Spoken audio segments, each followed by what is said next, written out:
Hey loves, welcome to day 4 of the reset you've been needing. So today I want to speak to the woman who keeps replaying the past. Maybe it's a decision you wish you could undo, the relationship that didn't go how you hoped, the version of you that hurt others while you were hurting too. Maybe you're carrying things that never should have been yours.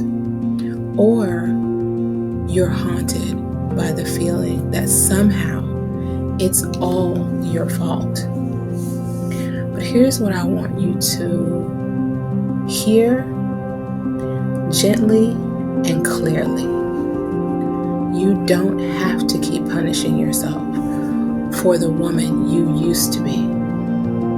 You don't have to keep wearing shame like a second skin. God doesn't look at you and see you as your worst mistake. He sees his daughter. He sees a heart that's learning. He sees someone who kept going even while healing. And I know sometimes we have done the work.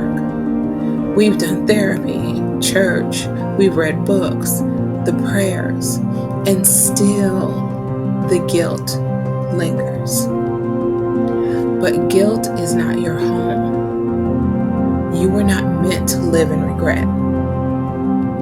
You are allowed to forgive yourself, to move forward with tenderness, to accept that the woman you are brought you the woman you're becoming. You don't have to pretend it didn't hurt. You don't have to forget what happened, but you can stop letting it define who you are. Let today be your moment of release. Lay the weight down. You don't have to carry it anymore. Remember, just a reminder, you are loved, you are already seen, you are already forgiven. So come back to peace. I have some questions for day 4 that I would love for you to ponder on. I'm going to read them twice so that you can hear them clearly. Number 1. What parts of my past still carry shame, even if no one knows it's there? Again, what parts of my past still carry shame, even if no one else knows it's there? Number 2, what would I say to a younger version of me who was just trying to survive? What would I say to a younger version of me who was just trying to survive? Number 3, what do I need to forgive myself for? Not to forget, but to be free. What do I need to forgive myself for? Not to forget, but to be free. Number 4, where have I accepted guilt as part of my identity, and what would it mean to lay it down? Where have I accepted guilt as part of my identity, and what would it mean to lay it down? Number 5, what does God say about my story that I've struggled to believe? What does God say about my story that I've struggled to believe? Ladies, this is something that can be extremely hard to wrap your head around, especially in the climate of religion, judgment, punishment, and all of the things that God is not. Most of us grew up believing that we were going to be punished, that something was going to happen to us, that we were going to go to hell if we did this, that, and the other.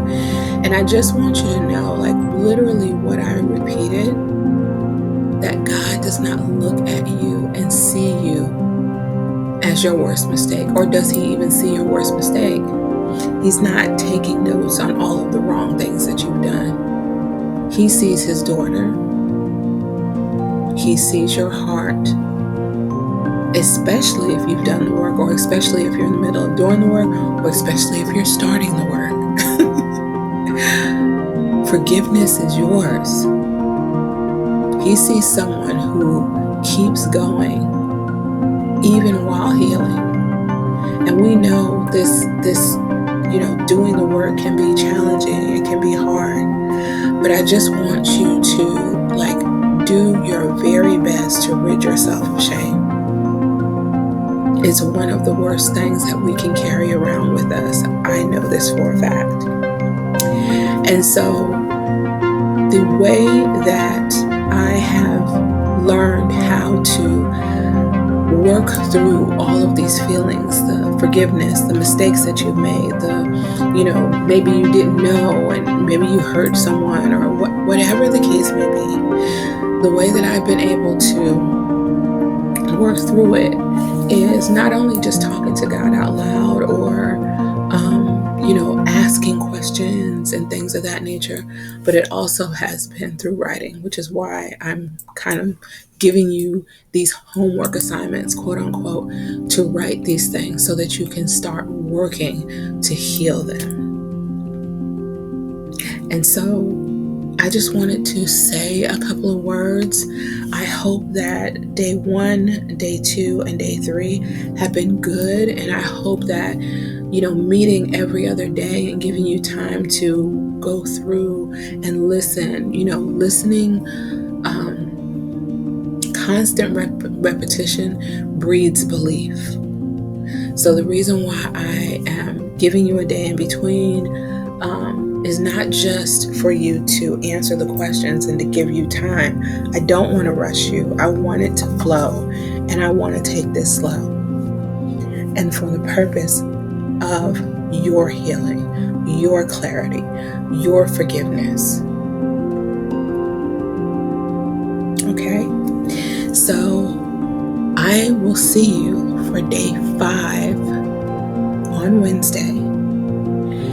And I thank you again for your time, for this space, for listening, for writing in your journal, for working through these things that you probably maybe have never worked through them before.